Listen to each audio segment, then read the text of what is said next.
Hi hello welcome back to smart Neelma channel. అందరూ ఎలా ఉన్నారండి? బాగున్నారా? ఫస్ట్ ఆఫ్ ఆల్ కొత్తగా నా ఛానల్ని ఎవరైనా చూస్తూ ఉంటే ప్లీజ్ సబ్స్క్రైబ్ చేసుకుని అలాగే ఈ వీడియో చివరి వరకు చూసి నచ్చితే ఒక చిన్న లైక్ చేయండి. ఈరోజు రెసిపీ వచ్చేసి దోశలండి. మామూలు దోశలు కాదు, సజ్జలతో చేసిన దోశలు.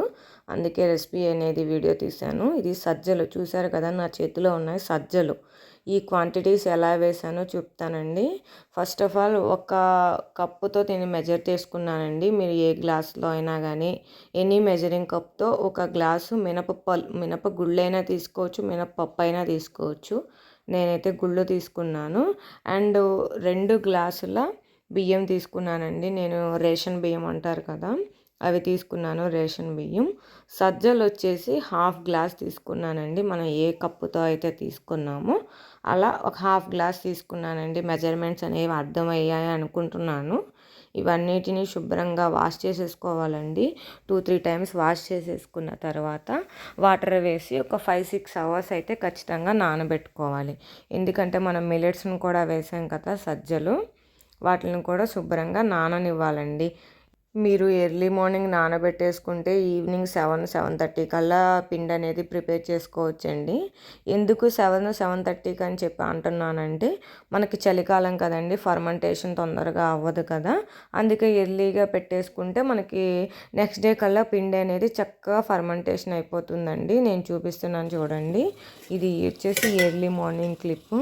నాకు చూసారు కదా, చక్కగా ఫర్మెంటేషన్ అయిపోయిందండి. చాలా చాలా టేస్టీగా ఉంటాయి ఇవి. మామూలు దోశల కంటే ఎంతో ఆరోగ్యం, ఎంతో టేస్టీగా కూడా ఉంటాయండి.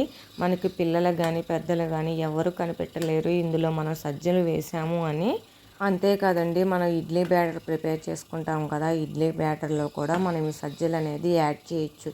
ఎవరికైనా రెసిపీ కావాలంటే ఇడ్లీ రెసిపీ నన్ను కామెంట్ సెక్షన్లో కామెంట్ చేయండి, నేను చేసి చూపిస్తాను. ఇక్కడ చూసారు కదండి. అండ్ సాల్ట్ను కూడా వేసేసుకుని మొత్తం ఒకసారి కలియ తిప్పేసుకున్న తర్వాత పిల్లలకైతే గీతో కాల్చండి, చాలా చాలా బాగుంటుంది. నేను ఏ దోశ వేసినా ఇడ్లీ వేసినా పిల్లలకైతే సపరేట్గా నేను గీతోనే కాలుస్తానండి. నార్మల్గా ఆయిల్ అయితే వేయను.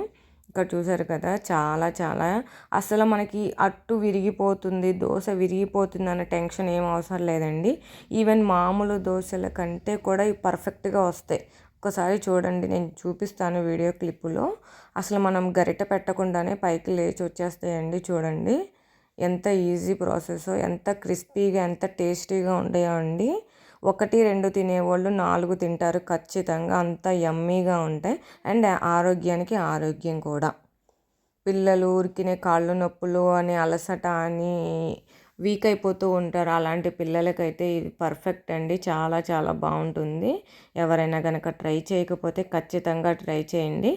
అలాగే రెసిపీ ఎలా ఉందో కామెంట్ సెక్షన్లో కామెంట్ చేయండి ప్లీజ్. అదేవిధంగా సజ్జలతో జావ కూడా చేసుకోవచ్చండి. మనం సజ్జలను తీసుకొని శుభ్రంగా వాష్ చేసేసి వాటిని రవ్వలాగా పట్టించి మిక్సీలో మనకి సూప్ ఎలా ఉంటుంది ఆ విధంగా సూప్లా కూడా చేసుకుని మనం డైట్లో ఇంక్లూడ్ చేసుకోవచ్చు. ఈ వీడియో నచ్చిందా అండి? నచ్చితే ఒక చిన్న లైక్ చేయండి. Thank you for watching this video.